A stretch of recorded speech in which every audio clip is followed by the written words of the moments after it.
Say yes to new beginnings. Yes. Say yes to new standards of excellence. Yes. Say yes to engaging reportage with a difference. Yes. Introducing Yes International Magazine.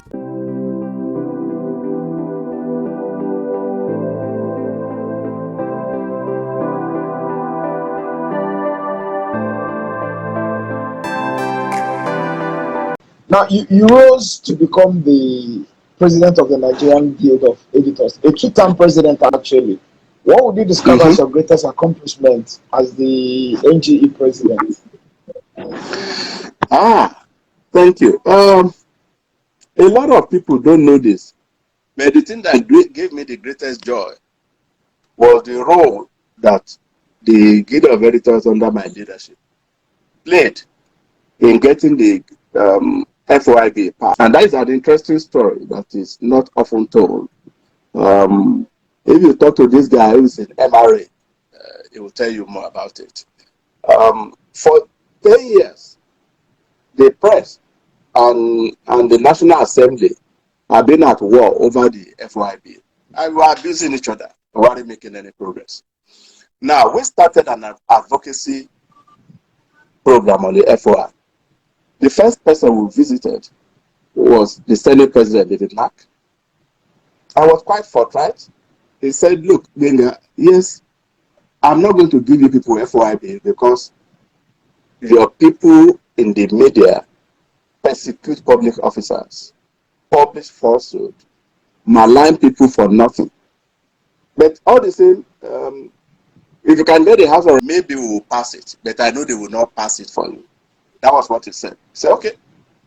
So we then went, approached a hotel in Kenya. This story has not been told often. With Sheyi Fashuga, I'm sure you are familiar with him.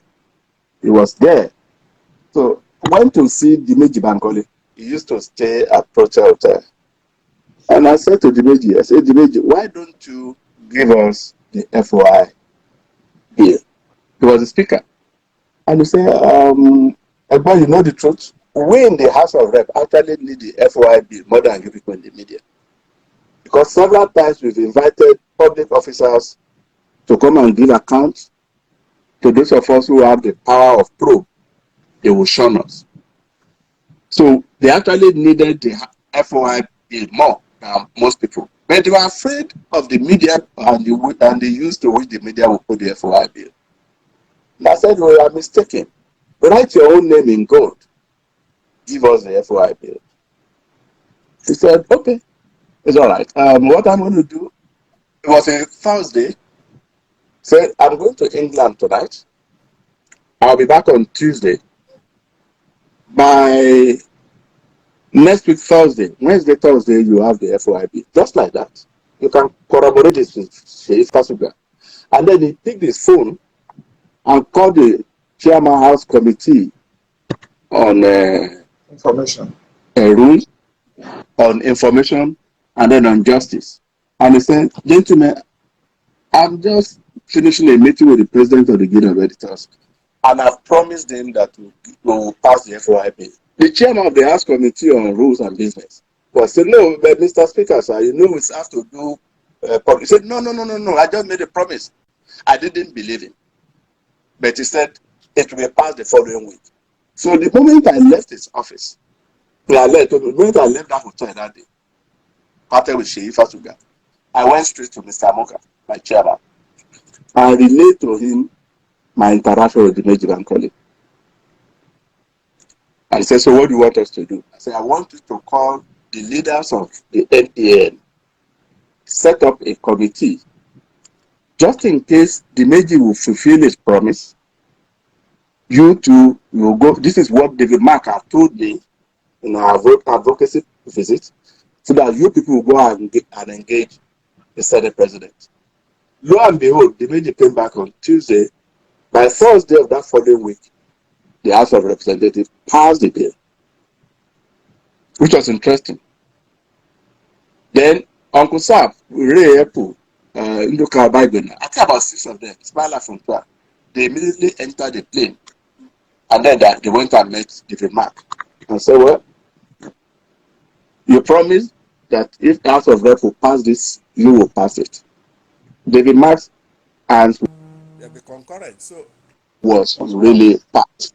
I was on the panel, the presidential interview panel that interviewed the presidential candidates, Jonathan and Co. Knowing what was coming from the House of Reps, it was easy to ask him the questions that would commit him to signing into law. And so when the House of Representatives passed it and the Senate passed it, getting Jonathan to sign it was a piece of cake. So if you ask me, that in my view was our greatest achievement. Any other thing was an add-on. People spoke about other things. We did a lot of advocacy. We tried to set up a center at Pan Atlantic University, call it CLEDGE, Center for Leadership in Journalism. We fought off attempt to muzzle the press, but to me, we bought a property, the first property for the guild at Magodo. But to me, the greatest achievement we had was our advocacy and success at passing the Freedom of Information Law. That's my own. Interesting.